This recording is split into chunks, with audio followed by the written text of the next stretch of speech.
Hello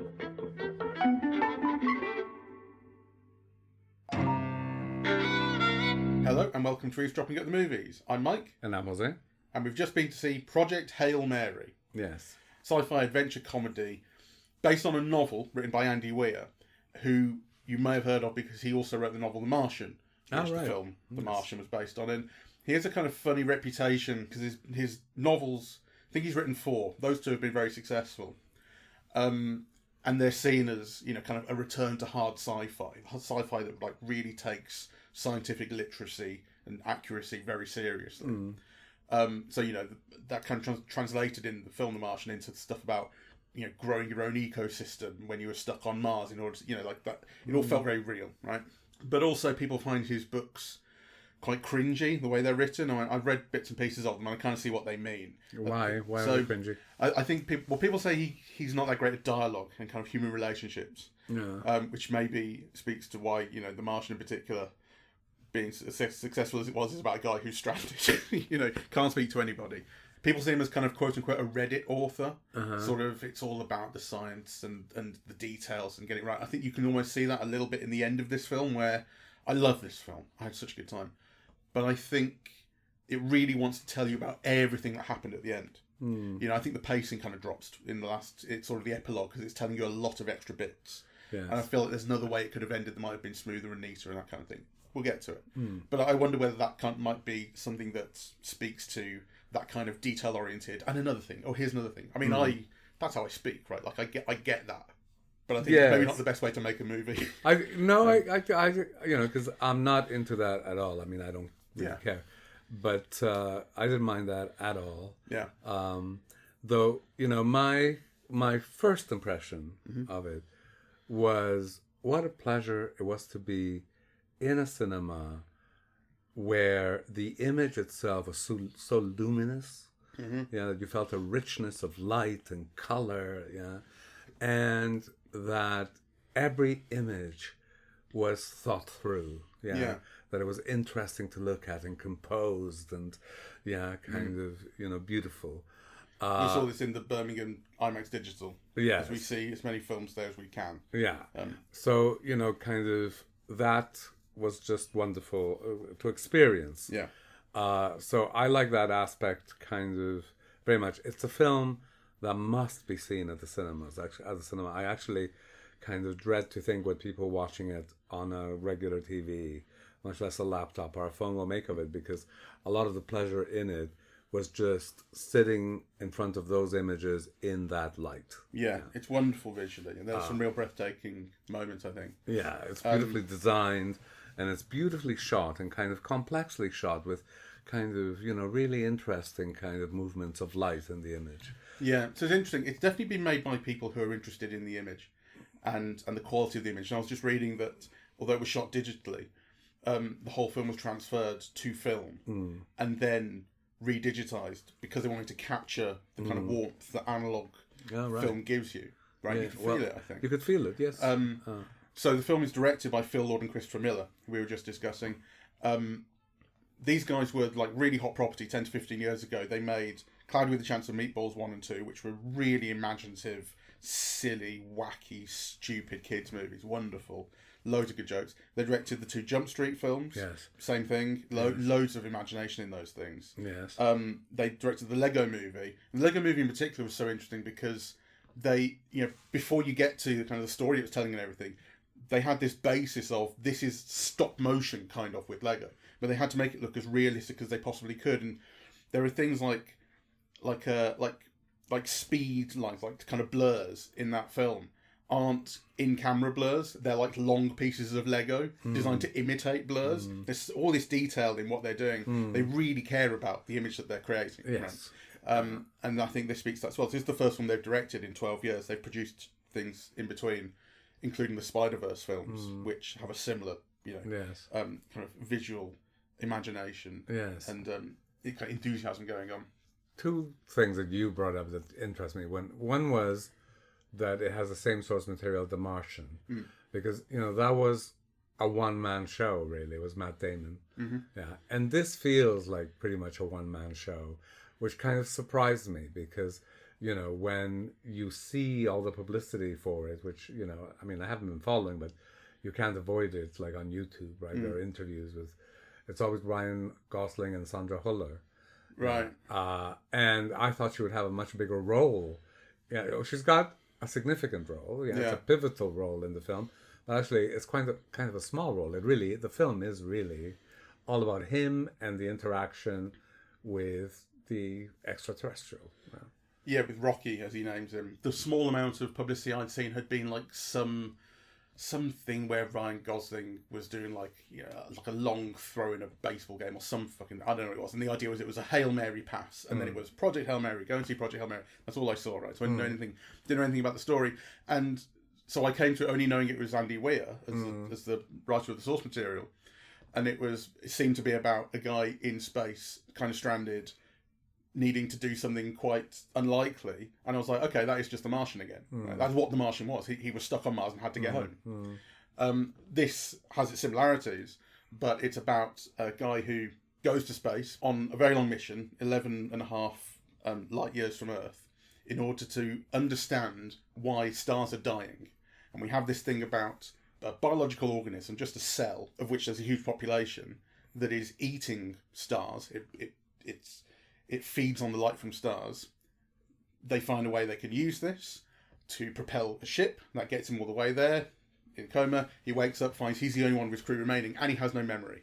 But when he gets to where he is, he sees a different ship, a really weird alien-looking ship, and eventually makes contact with the sole inhabitants of this ship, which is a small, four-legged, faceless rock creature that he calls Rocky, and learns how to communicate with it, and it becomes a friendship between the two. My initial thought about that is, oh, what a terrible design of the monster, so to speak, and then I changed my mind, really. It grew on you? Yeah, it grew on me. Yeah, I mean, it's supposed to, I guess, like, I mean, it's got kind of puppy-like qualities, and it really reminds me, in fact, this goes back to the Cloudy with a Chance of Meatballs, when you get the computerized voice that Ryan Gosling ultimately gives it, really reminds me of the character Steve from Cloudy with a Chance of Meatballs. So that was about an inventor, and one of the things this inventor invents is a monkey thought translator, and he has a pet monkey, and all it does, the monkey just goes Steve all the time, and it was voiced by Neil Patrick Harris, which wasn't really necessary because they didn't say very much, but it would go like Steve and hungry, and stuff like this. And this is like there's a lot of the same kind of comedy going on in the way this voice works. Well, I mean, the comedy is what I like least. Oh, really? Though I know that it's just me because, you know, you and Jen were laughing throughout and found everything funny, and I found it really charming. I thought it hit all the right notes. I thought it was kind of adolescent, kind of cheap humor. A little bit like 21 Jump Street, actually. Like, it has that kind of humor, right? There's a little bit of realism. I liked it much more in 21 Jump Street because, you know, that adolescent thing was part of the plot. When you say adolescent, are you talking about puerility? Yeah. Because there was a joke about fist my bump, because he doesn't understand what fist bump means, and then that sounds weird to us. And I suppose there was the way it feeds, which is basically shoving its hand up its arse, it looks like. That was... Well, I mean, I think so many of the interactions, you know, between Ryan Gosling, they were meant to be jokes. They're funny. You laughed. Yeah. I just didn't find it funny. Yeah, right? Yeah. You know, so I didn't mind it. Like, I didn't find it offensive or, you know, but, you know, it was definitely not my type of humor, really. That's fair enough. But I would say adolescent isn't quite the word I would associate with it. But it's quite... Well, it's not quite daft. very sophisticated jokes. It's probably not that sophisticated. It's quite daft. There's a little bit of slapstick. It's very silly. So it's very kind of... I think it probably plays very well to a young audience. And when I say young, I just don't mean teenagers. I mean, like, kids. You know, I think they'd love the interactions between... Yes, I mean, Gosling, you know... and Rocky. When I went to the loo after the screening, and there were a bunch of teenagers, maybe 17, 18, 19, and... You know, they just think the film's a masterpiece. And it's like, you know, which I think it is a very good film. I mean, I loved seeing it. Don't get me wrong. And actually, but you see, what I loved about it, and I suppose they're my own kind of that feed into my own concerns, is I love the way the film values intelligence Yeah. and learning and education. Yeah, and kind of, you know, how that prepares you to problem solve in life, and in tasks, but also in human interactions. Yeah, the whole thing about communicating ideas or teaching ideas or conveying ideas is part of the key that allows him to communicate with an alien. Yeah, I remember you saying something similar about The Martian. Yeah. Although there wasn't the problem with communicating. There was a problem with communicating back with Earth, and they had to figure that out, but not with learning a new language. But you were saying the same thing, right? This is a film about someone who uses their brain to solve their problems, and it has kind of like a tactility in the way it does that. You really feel how he's thinking through a problem and solving it, kind of moment by moment. Yes, and I also like it in a way.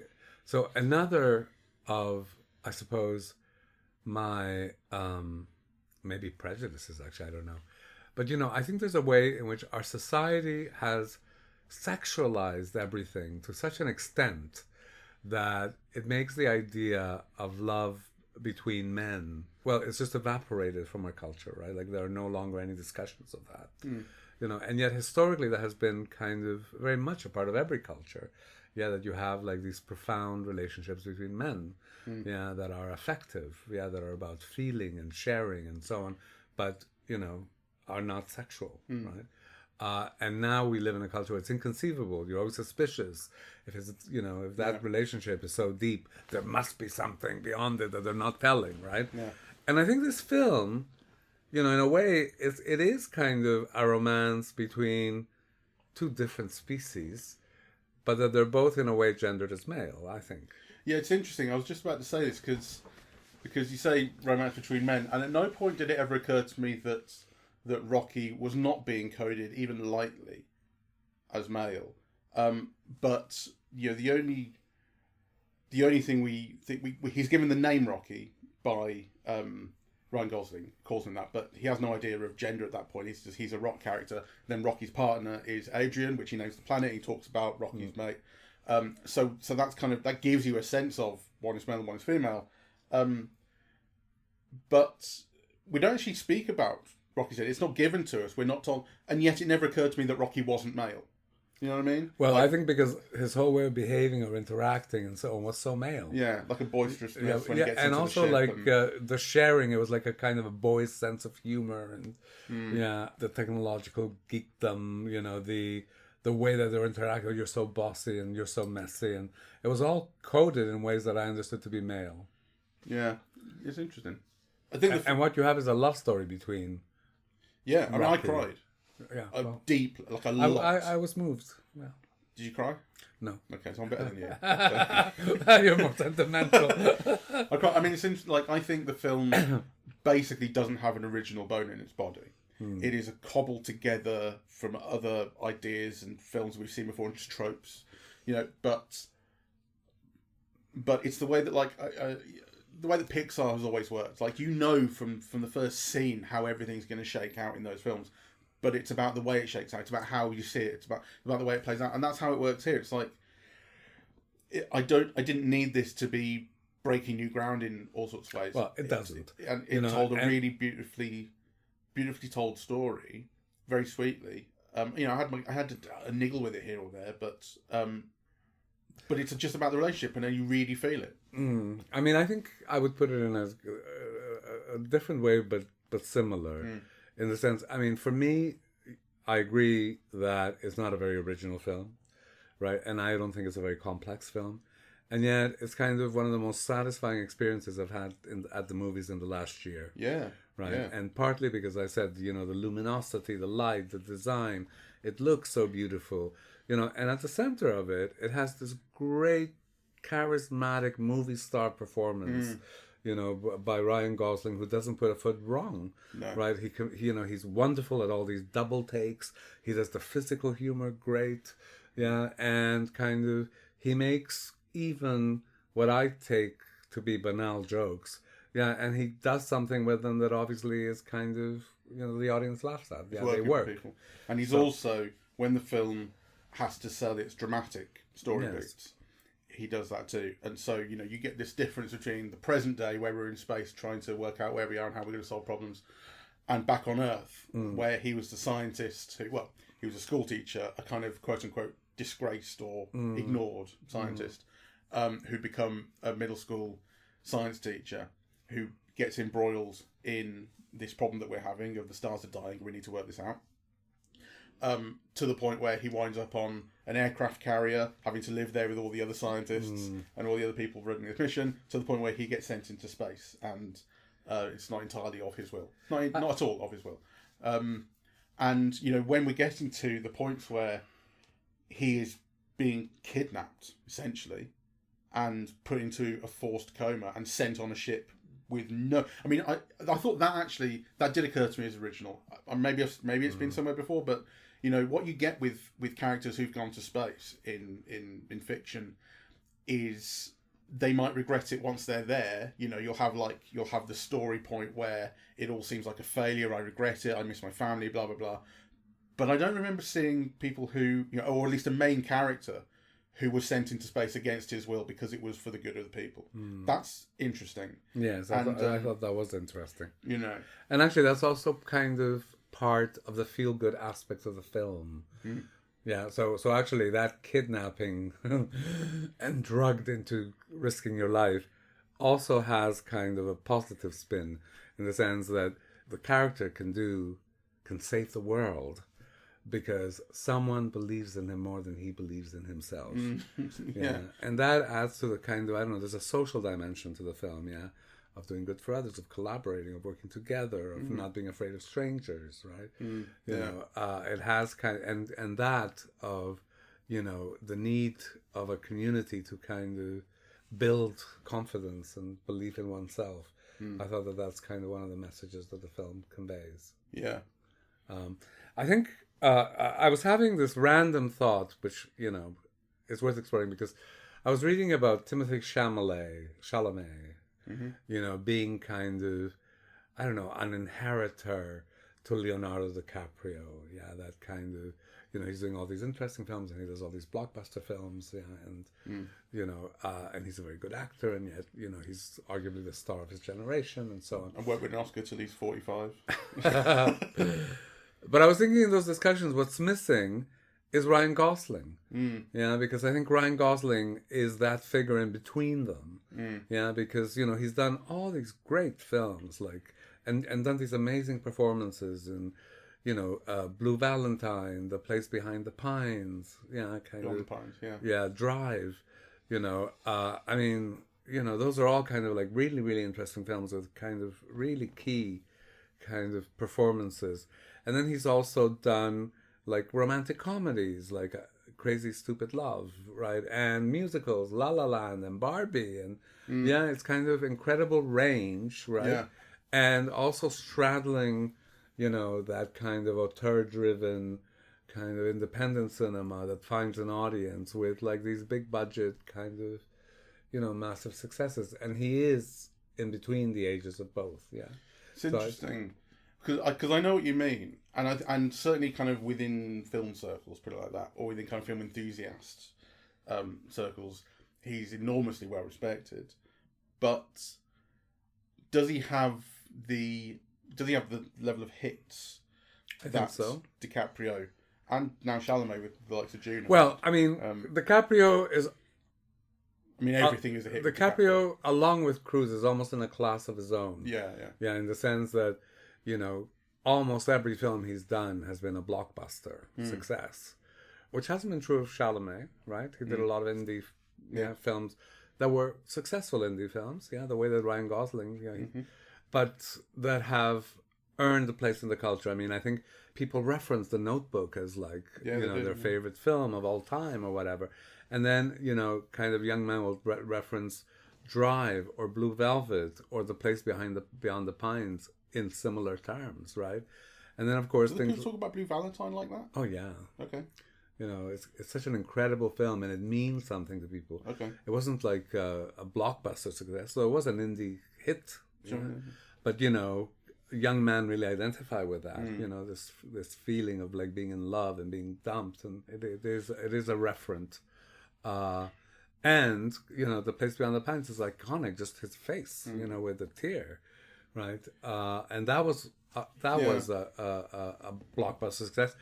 And, you know, people have La La Land is one of those kind of, Marmite films, but it was a huge blockbuster success with, I think, again, kind of images and scenes that almost defined cinema. Those scenes of him and Emma Stone, dancing in the sky in the Griffith Observatory. I've seen that image just used as, a way of speaking Hollywood cinema. Yeah. Conveying Hollywood cinema. I wonder whether, because I hear everything that you're saying, I wonder whether there is something, this comes down to that nebulous star factor, star power thing of, there's something charismatic about DiCaprio and about Chalamet that I wonder whether there isn't quite, or not in the same way with Gosling. When you see him like interviews, you feel the kind of the stardom of Timothée Chalamet, and when you see Ryan Gosling in interviews, you feel a warmth and a sense of humour and an intelligence, but it's not quite the same thing. Well, I'm not sure about that, though I also get your point in the sense that I think at a certain point I would have agreed with you more than I do now, because I do think that Barbie changed everything in his career. Right? Yeah.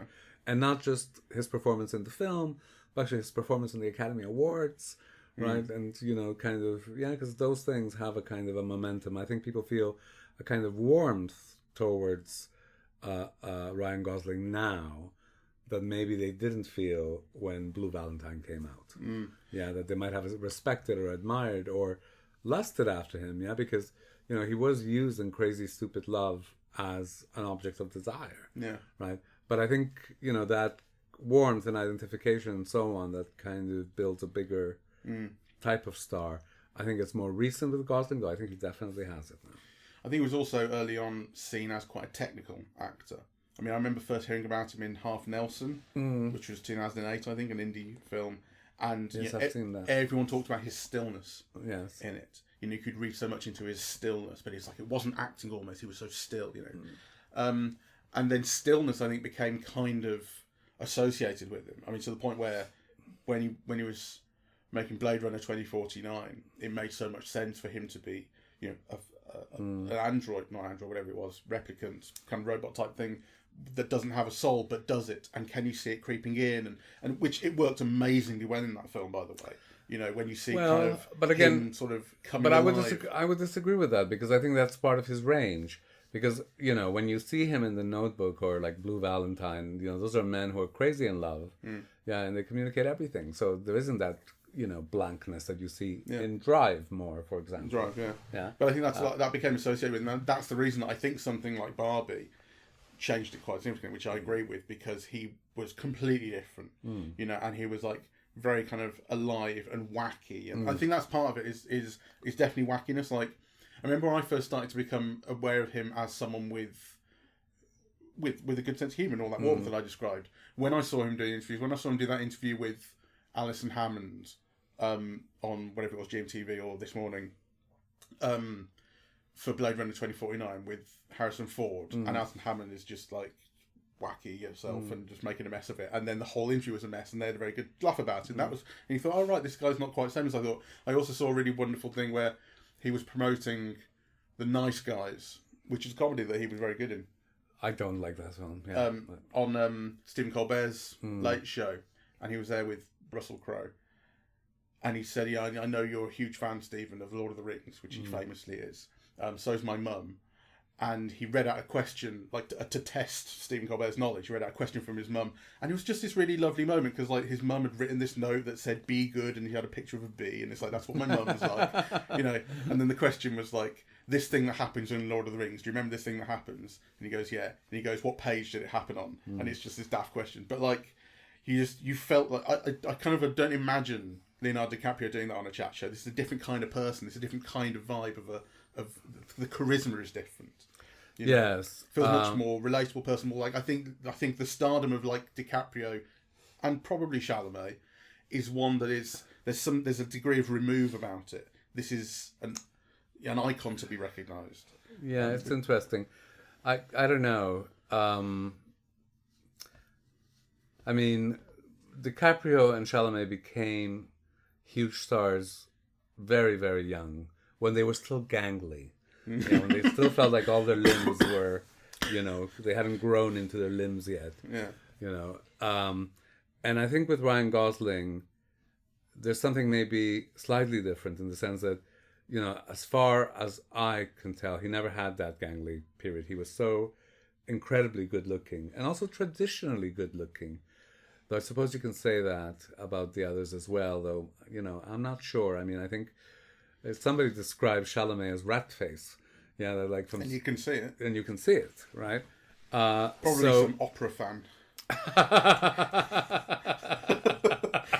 Because the backlash is happening. Yes, possibly. Yeah, I think maybe it kind of it's taken longer with Gosling to seem kind of more, I don't know, ordinary or something. I think maybe middle age agrees with him because he's got a warmth and also he's more relatable, I think. Yeah, I think a sense of humour agrees with him, which I think is, like I say, I think that was something that wasn't something you associated with him early on, and as it developed or you grew into it, whatever the phrasing is. He became more likeable, personable, and his stardom kind of changed. And there's no question that he's a star who's driving the success of his films, and that's what's happening here. Yeah, I mean, the film is inconceivable without him. Yeah, he's so central to it. Yeah, absolutely. And that was a real pleasure to watch, and I did find it kind of very affecting. Yeah, I was kind of moved by it. So, this is a film with, like, at least for some people, laughs, and it's very moving, and it's really amazing to look at, right? And it's really amazing. We should emphasise this because this is like, people talk about, people remember particularly fondly the look of Interstellar and the kind of the scale and the feeling of importance to those images. I think a lot of that is also driven by the Hans Zimmer score that goes underneath it with that organ that's referencing 2001. But that had that feeling of the vastness of space. This has a very sophisticated use of music as well. Yeah. This is doing similar things, but it has a much more. I think it's that relatability thing again. It has a much more relatable feel to the imagery and a much more playful feel. This, although it comes from, to some degree, that world of hard sci-fi that's trying to convince you of the reality of everything. We get to the planet that they're ultimately hoping to pick up this like biological predator from, and it's pink and green, and the light shines into the ship and on their faces, and it's such beautiful, kind of evocative lighting that is not quote unquote necessary. You could make it a brown rock, and and it would communicate the same. It would communicate the same story thing. It's the place we have to go to get the stuff, but it's different. It's a wonderful world that is a joy to see. When we go into Rocky's ship, ultimately, we only go in it for a tour. He says, "I'd like to see your ship," and we get to, and it's just a magical thing to look at. Like there is joy in designing that set, building that set, developing it, showing you that imagery, lighting it the way it's lit. And it is kind of, you do feel a sense of wonder in watching those images. But I want to go to something that you mentioned earlier, that about the use of green screen and how now people show off that there isn't green screen, whereas in fact there is green screen, whereas in the past, people showed off the computer-generated imagery where there wasn't that much. Can I just mention, because we talked about this just before the podcast, so I'll say what it was, which was that in the Wikipedia article of this, I saw something that Christopher Miller, one of the directors, had said that we didn't use any green screen in this. But there is obviously visual effects used for space imagery, and even though the set was all built, there were shots of Ryan Gosling in space that used black backgrounds or similar colour backgrounds. So, like, that's green screen. It's not maybe green, maybe it was blue sometimes, but it's green screen. And there is this thing about how, when computer technology first came in, so this is when I was talking about Tron in 1982, there was a handful of computer-generated shots there, but they said, everything's computer-generated. This is the new technology. Come see this film. And these days, you have nothing's computer-generated. Everything's done for real. And, of course, there's CGI all over the place. Well, the reason why I wanted to bring it up, though, is because I think part of the reason that the film looks as amazing as it does is because it has sets. Yeah. Right? Because that are built and it's not computer-generated or...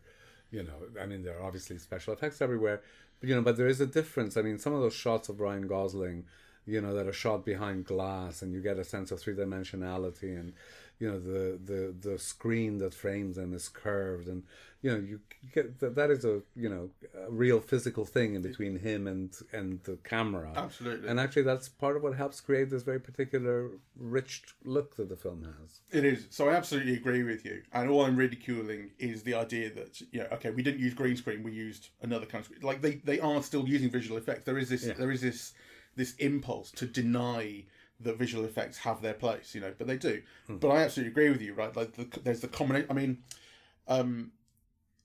the Rocky character is puppeteered. Now, I'm sure there are plenty of shots in which he's also computer generated. Yes. I mean, you can tell what those are when he's rolling around in that ball and stuff like that. He will be a CGI component, but he's puppeteered, and you feel it. You feel the physicality. Or when he holds the earth in his hand, and it kind of his glass cage.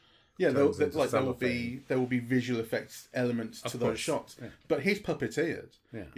And you feel the connection between him and the Ryan Gosling character very deeply. And I don't think that I mean, like, acting against a puppet has always been kind of it's been one of those sort of marks of an actor's ability. Like, people like to say that Michael Caine, one of his greatest performances in the Muppet film, which there's an element of truth to that. I think people say it because it's sort of daft to say it as well. There's an element of truth to it, though. How do you make people believe that you are feeling something in response to this puppet? And this puppet has no face; it just has arms. Like, the work of the puppeteer is incredibly important as well, because he's the one who brings it to life, or he or they, I should say. There's always a team of like 4 or 5 people in tandem doing these things. But the fact that it's real and not a CGI element that you're playing against is huge. Having said that, I mean, even when back in 1988, when Who Framed Roger Rabbit came out, now that's someone who wasn't acting against anything real. You can't puppeteer a 2D animated character. That's done after the fact. So there is also, that has its own place as well, of like acting against literally nothing and trying to kind of bring life to it. Yeah, exactly. Yeah. So I don't know. It's just like it's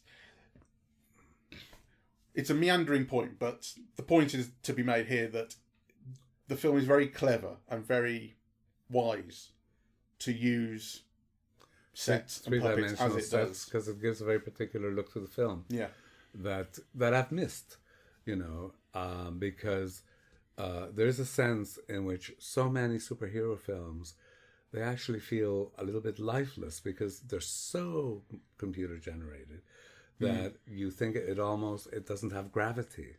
Like the films like Gravity, it just feels like cartooniness, when some of those superheroes move. Not all. I mean, I love superhero films, so I'm not. This is not a knock on that. Yeah, but this film kind of has a weight, a richness that comes from the way that it's been designed. Really, I think it's funny as well and interesting as well how the films can feel different once they're at the cinema and on your TV. I remember feeling this very much with Avatar, the first one, where in the cinema you were in the world completely. It looked incredibly real. You felt the life of it. Yes. And when it got onto awesome. It was. And when it got onto the TV screen, it feels almost stupid. It feels much more like the cartoon that it kind of is. I mean, it is mostly computer generated. These characters are essentially, although they're based on motion capture and what have you, they're computer generated things. And I think when it's on the TV, the brightness tends to be higher because you're basically looking at a light bulb instead of a reflective screen. And I think it's the size and just the way you're watching it is qualitatively different. Sure. And you feel fakeness much more than you did in the cinema. Well, and particularly with those films that are 3D, like you don't have the same experience. It's a different type of experience. It's a different type, So actually, sometimes I think when people say, "Oh, I didn't like Avatar," my feeling is, well, you didn't see it, right? Like, I think sometimes that's true. Yeah. So but anyway, to get back on subject, I thought this was like an amazing film. I mean, again, it's not one of those films that's going to be considered a great masterpiece of the cinema, but it's my favorite cinematic experience of the last year, I would say. It's like an enormous audience pleaser. Yes. You know, I think like it hits all of those different segments that actually, it wants to hit. That's worth saying because we saw it on a Wednesday at 7:30, and it was a pretty packed crowd. Yeah, which it normally wouldn't be. Yeah. And a responsive audience. The film's definitely had very good word of mouth. Yes. You know, people have been talking about it, and that is definitely driving crowds. Yes. And it's been a huge success so far. It's been out for 10 days, and it's made like 325 million or something. Yeah, on a 200 million budget. So it looks like it's going to do extremely well. I think people will go back and see it twice, probably. I think so too. They'll go back and they'll want to see that relationship between those characters again. You know, it really reminds me of, I think probably quite deliberately, it reminds me of Flight of the Navigator, and which is,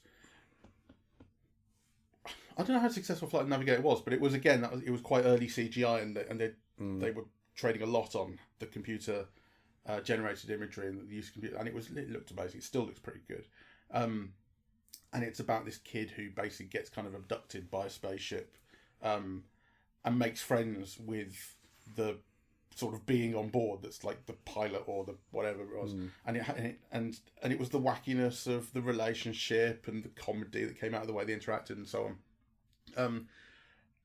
And this is like this hugely reminiscent of that, those two characters, the way they bounce off each other and the kind of the type of energy and the level of energy in their interactions, and then the sad part where they have to say goodbye and everything. In fact, let's get back to the ending of this, because I mentioned you know, so what we ultimately get, and I cried like 3 times, and I mean heavily cried. Right, the film worked like it's so sweet. The film worked because when we saw Pillion, and I talked about crying. Yes, that was the first time I cried like that. Since Toy Story. In memory, like I definitely had before, but like I couldn't remember. Yeah, and now it's happened again, and. Well, it was very moving. Tears were coming down my face when they said goodbye. When Rocky says he'll sacrifice 2 megatons of fuel to give to him to get back home, because I couldn't fix the problem that killed my crew, but I can fix this problem ahead of time. Really, it works on me. And this is that thing, that Pixar thing of, I know where the story will go. I know they'll do these things, and it works on me so much. Yes. You know, the film is selling everything to, and it's not just through, you know, kind of use of music that swells and everything, although that does happen. It is in Ryan Gosling's face, and it is in the way that those lines are delivered, even though kind of a computer voice, though it's acted. The way those lines are delivered by Rocky. And then we get to the end, and so we've had this basic story development where they've got what they need to, and they've said their goodbyes and gone their separate ways back to their home planets. And Ryan Gosling realises that Rocky is in danger, because what they've accidentally bred is an organism that will eat through his entire ship. So his decision is, do I go home or do I go back and try and save Rocky? And that's what he decides to do. And one or two more things happen with them. You know, he sends messages back to Earth and the information that they need in order to save the planet. He gets back to Rocky and he sets up on Rocky's planet, and he says, okay, we can send you home now. And he goes, I want to stay, and he ends up staying. And there's just so much going on in this segment of story that I was thinking, the film wouldn't have lost anything if it had ended when they say goodbye. Yeah, or like I thought, there's a version of this story that ends with them saying goodbye and not being able to see each other again, and it's a tragic thing that they've built this friendship. They're the first people who we haven't had this much backstory about them individually, really, but you know, it can be the 2 people who didn't have anyone and now they have each other, and you know, and now they have to say goodbye. But imagine that they can still send messages to each other that'll take 20 years to get there. Just have ended when they said goodbye. And so, like, Ryan Gosling in his old age gets a message back from Rocky, and that's the end. He still has his friend, even though he's about to die. You know, he was still able to send a message back. And I don't even think you need that. That's something like that. You're complicating things. I should just have ended when they said goodbye, because actually, I think everything that happens afterwards, to me, weakens it, right? And it makes it unbelievable. So at the end, when they're living together in Adrian, you know, and they have like this kind of beautiful friendship or whatever, my thought was, okay, it's one thing to not sexualize everything, right? You know what I was saying about the relationship between. It's another thing to imagine, like, kind of, you know, Ryan Gosling kind of never having sex in his life. Like, surely he must want to go back to Earth and build a relationship with someone, you know, that he can physically be with, right? You know, I mean... Well, it's interesting what you say about sexual... Like, that occurred to me as well. Like, he's just given up on sex his whole life, but we haven't already seen that in the rest of the film. We've heard about a previous relationship that he's had. We don't see anything about. There was this implied thing between him and the Sandra Hüller character that goes nowhere, and she betrays him, as he says, and everything. But, you know, the thing about sexualization is, you were saying it's nice to see a film that's not overly sexualized. On the other hand, there is a kind of sort of prevailing idea that Disney in particular, the kind of Disneyfication of culture, at least cinema culture, has desexualized everything. You make sex jokes, but people don't actually... There's no sex in films anymore. You know, well, this is not something that's considered part of relationships that we show on screen. We maybe imply... If that's true, and I'm sure it is, then, you know, everything beyond that goodbye moment makes the film less satisfying to me. Right. That's what it did for me. I think the pacing suffered after that, and it was trying to do all this extra thing to make the story ultimately get where it needed to be. It answers all your questions. Exactly. Yeah, which in a way it's good, but actually you don't need those questions answered. It could end more poetically. Yeah. And less, which is where I ultimately come back to that idea of Andy Weir being a Reddit author. I don't know if this is the way the book ends, by the way. Like, this is highly speculative about all that kind of stuff. But just the idea that this is a film that's about ultimately answering all the questions and satisfying you and leaving nothing unexplained. I suppose, you know, the ending where he's, you know, teaching the alien kids. It's a nice image. Yeah, you're teaching across cultures. You're teaching kind of, You're bringing human knowledge, which they don't have. Which they don't have. There's a sharing and tolerance and, you know. But I think the film's already done that. You know, it's already shown you that by the time they say goodbye to each other the first time around. Yeah. So I think all those various endings are unnecessary. Exactly. Like, I don't have a problem with them. Like, I'm happy with the way the film ends. And it does do that satisfying thing, but I think there is a more satisfying way and a more fitting way for it to end than the way it does. Yeah. They could have made a more streamlined film, yeah. And actually, I didn't feel that it was long. Yeah, but it's worth pointing out that it is long. I was surprised. I only noticed when I looked at my watch, and I left the house at 7. It's now midnight. Plus podcast time. But yeah, it's a 2.5 hour film. Yeah. And I was surprised at how long it was. And I think that's one thing that you do start to feel as those endings or that ending sequence comes into play. You know, okay, where is the story going to continue going from here? Felt like there were wrap-up points that hadn't been used.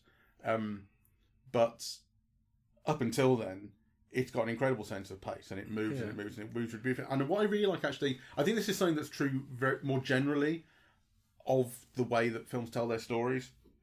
Is, you know, I was thinking about the use of montage and the way that it flashes back and comes back to the present, and flashes back, and then within the flashback, or even within something in the present day, it will just jump back and forth in time. This is a very common thing. This is not specific to this film.